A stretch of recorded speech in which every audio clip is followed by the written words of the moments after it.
ये कहानी एक ऐसे हॉन्टेड हाउस की जो कि बेहद खतरनाक है। एंड आई एम श्योर आप में से 80% लोगों ने द कंजरिंग मूवी तो ज़रूर ही देखी होगी। एंड उस मूवी में जो हाउस दिखाया जाता है एंड उस हाउस को जो लोग इन्वेस्टिगेट करते हैं, मतलब कि जो वॉरेंस होते हैं उस हाउस को इन्वेस्टिगेट करते हैं, सेम वही लोग इस हाउस को भी इन्वेस्टिगेट करते हैं। एंड उसकी स्टोरी एंड इसकी स्टोरी काफ़ी ज़्यादा सिमिलर रहने वाली है।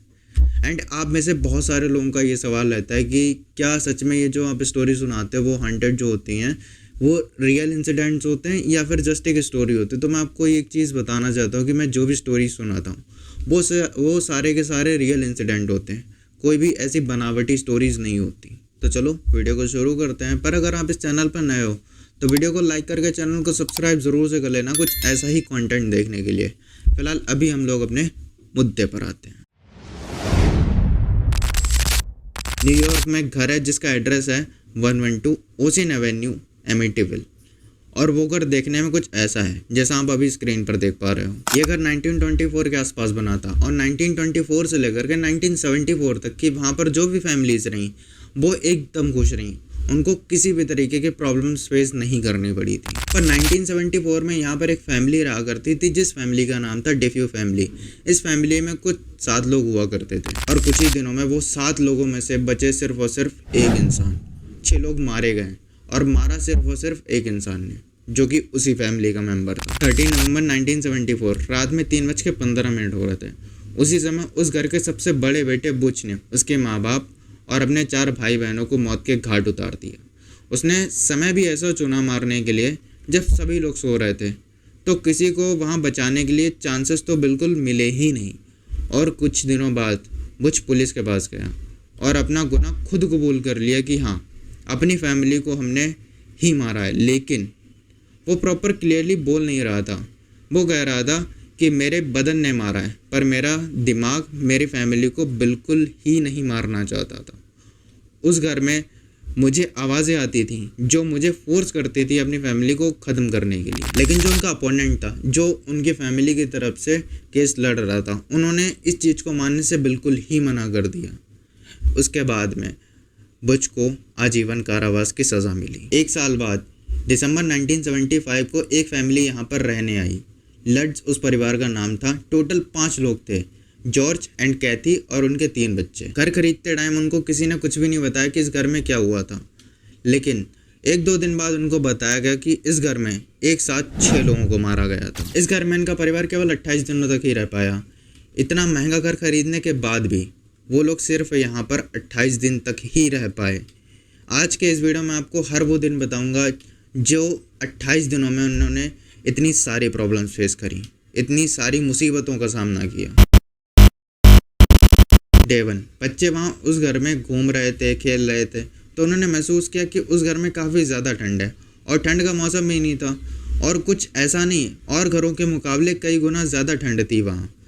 तो सबने अपने पापा मतलब जॉर्ज को आगे बताया आगे, और पूरे घर में बहुत ज़्यादा गंदी बदबू आ रही थी जो कि पूरे घर को अच्छी तरह से साफ़ करने के बाद भी नहीं गई। 7 दिन होने के बाद अब असल कहानी शुरू हुई थी। मिसी, उस घर की छोटी बेटी, अब वहाँ पर अक्सर कहने लगी थी कि मैं जूडी के साथ में खेल रही हूँ। और शॉकिंग बात तो ये थी कि जूडी नाम का कोई बच्चा था ही नहीं उस फैमिली में, और उनके आसपास कोई घर भी नहीं था।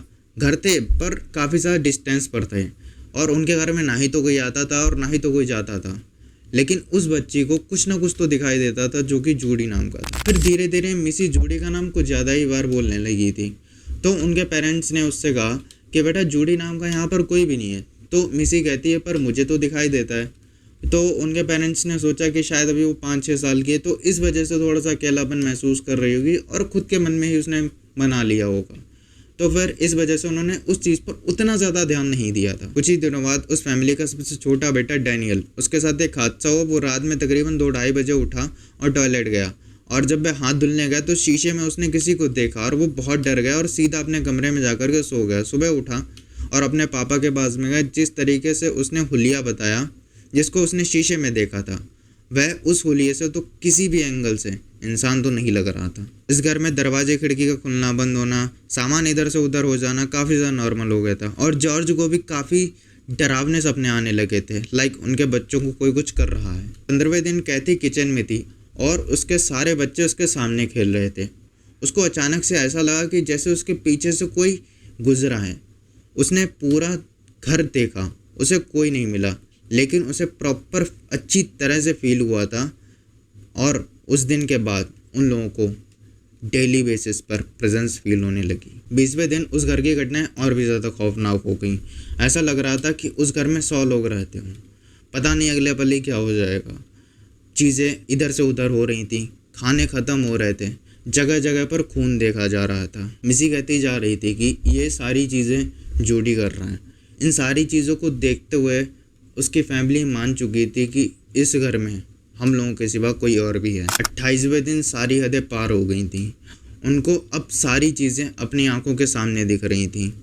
तो फिर उसके बाद में आधी रात को जॉर्ज अपनी पूरी फैमिली को वहाँ से लेकर के तुरंत निकल गए। उन्होंने पूरा का पूरा घर वैसा ही छोड़ दिया था, लाइट्स ऑन थी, घर खुला हुआ था।